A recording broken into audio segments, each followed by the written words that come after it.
तू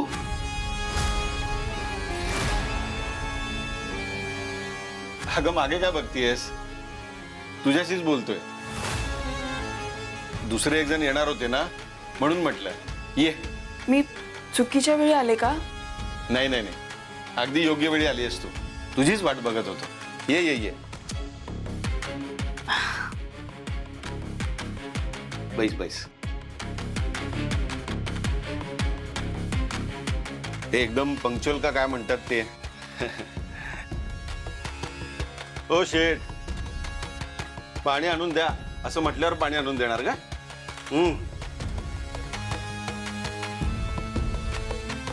ये.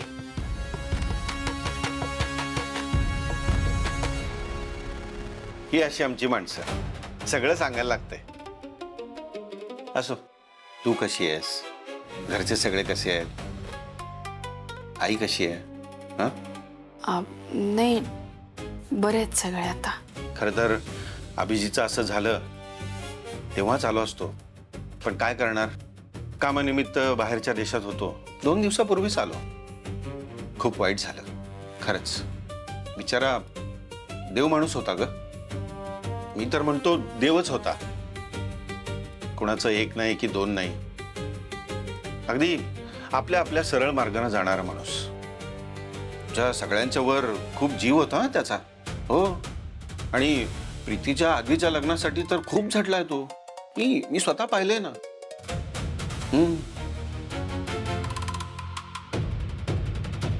माझ्या लहान भावासारखा होता ग तो.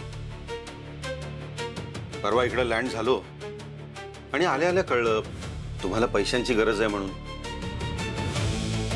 म्हटलं ताबडतोब पाठवून द्या ज्योतीला माझ्याकडे. भावासारखा होता असं नुसतं म्हणून काय उपयोग? भावाचं कर्तव्य पण पार पाडायला पाहिजे ना, नाही का? तुमच्या घरच्यांच्यावर ही काय वेळ आली आहे आणि अभिजित नंतर तुम्ही हे सगळं कसं मॅनेज करताय हे सगळं माहित आहे मला. म्हणून तर आधीच्या कर्जासाठी पण मी तुमच्या मागं लागलो नाही. जे झालं ते वाईटच झालं, पण एक झाड पडलं म्हणून अख्खं जंगल बोडकं होत नाही, असं होऊ पण नाही. पण तुम्ही अगदी नेटानं कष्टानं पुन्हा सगळं उभं करताय हे बघून बरं वाटलं मला, समाधान वाटलं. खरं तर माझ्या डोक्यात प्रीतीचाच विचार होता. म्हणजे बिचारीचं लग्न तोंडावर होतं ग, आणि या धक्क्यातून ती बाहेर पडेल की नाही याचाच विचार करत होतो मी. पण बाहेर पडली ती बिचारी, आणि तुम्ही सुद्धा लगेच तिच्या लग्नाचा निर्णय घेतलात, हे एक बरं केलं. तिला त्या धक्क्यातून बाहेर पडायला अशा एका मोठ्या गोष्टीची गरजच होती. अगदी बरं केलं तुम्ही. हे बघ, तुला जी काही पैशाची अडचण असेल ती मला बिनधास्त सांग. तू काही टेन्शन घेऊ नकोस. तुला किती पैसे लागणार आहेत सांग. अगं आपल्या बहिणीचं लग्न आहे, तणक्यात झालं पाहिजे. तू कसलंही टेन्शन घेऊ नको. तू फक्त मला किती पैसे लागणार आहेत तेवढं सांग. म्हणजे मला खरं तर हे बघ, मला माहिती आहे तुमचा स्वाभिमान. माझी किती इच्छा असली तरी तुम्ही हे पैसे मदत म्हणून घेणार नाही, आणि मीही हे कर्ज म्हणूनच देतोय. हां, पण माझी एक अट आहे. म्हणजे याची परतफेड कधी करायची याची डेडलाईन मी नाही ठरवणार. अभिजितचा मोठा भाऊ म्हणून एवढं तर मी करू शकतो त्याच्यासाठी. हो, ते पैसे कधी परत द्यायचे ते तू ठरव. तुला जशी वेळ होईल तसे तू पैसे परत कर. काहीही टेन्शन नाही.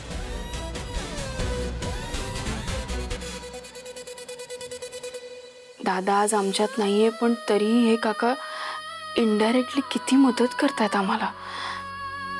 हे तर दादाचं एकदम खास निघाले. पण आता लग्नाचा सगळा खर्च मिळून साधारण 9-10 लाख तरी लागतील.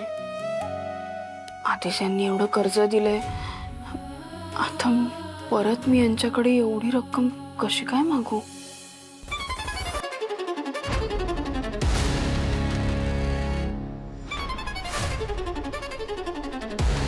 काय झालं ज्योती? अगं कसला विचार करतेस? हे बघ, तू काहीही टेन्शन घेऊ नकोस. हां, तू फक्त मला किती पैसे लागणार आहेत सांग. तू फक्त आकडा सांग. मला साधारण एक 10 लाखांची मदत केली तर बरं होईल. म्हणजे मला हॉलपासून दागिन्यांपासून कपड्यांपर्यंत सगळं एकटीला बघायचं आहे. त्यानंतर खूप हे बघ, मी विचारलं का तुला कशासाठी लागणार आहे तेवढे पैसे म्हणून? नाही विचारलं, पण तरी मला दिले, तुला पैसे दिले. हो धवलशेठ, झाले का? ते बॅग घ्या.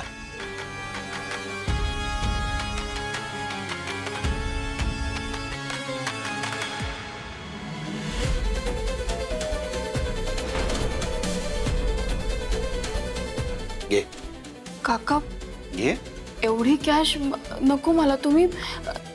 तुम्ही बँक ट्रान्सफर केलं तरी चालेल. मी डिटेल्स पाठवते ना तुम्हाला. तुम्ही म्हणजे एवढी कॅश मी कधी हाताळली नाही आहे. अगं ज्योती, माझे सगळे व्यवहार कॅशमध्येच चालतात आणि तुला मोठी अमाऊंट लागणार आहे ना, त्यामुळं तुला कॅशच उपयोगी पडेल. कुठे उगाच ते अकाउंट ट्रान्सफर वगैरे करत बसणार? तू नक्की हाताळशील.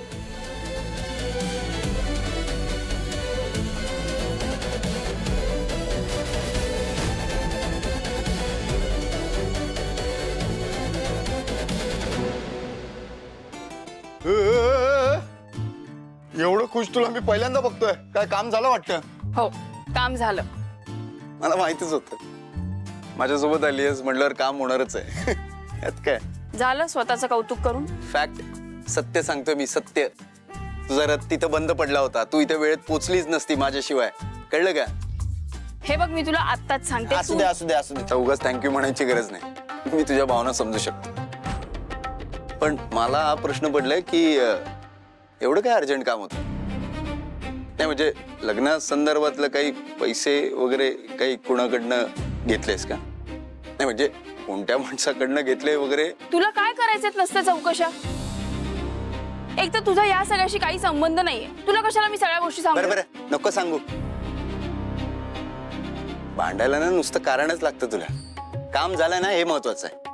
तेच तेच काय तेच. चल आता सोडतो मी तुला. ते रिक्षाचं नको नको नको, काही गरज नाहीये. तुझी कामं पेंडिंग असतील ती तू कर. आणि तसंही आपले रस्ते वेगळे आहेत. मी जाणार आहे वेगळ्या रस्त्याला.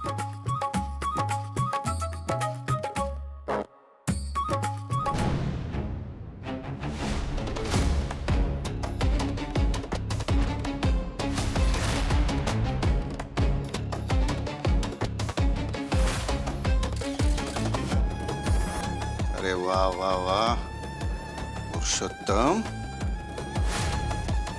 मला तर फक्त तुझ्या घरातलं लग्न हे मी फेकलेल्या तुकड्यांवर झालंय हे दाखवायचं होतं. त्यासाठीच मी हा डाव रचला होता. आणि यामध्ये तुझा लाडका लेक दीप सुद्धा अडकेल असं वाटलंच नव्हतं मला. वा प्रभू वा, एका दगडात 2 पक्षी मारले. ते म्हणतात ना, आंधळा मागतो 1 डोळा आणि देव देतो 2.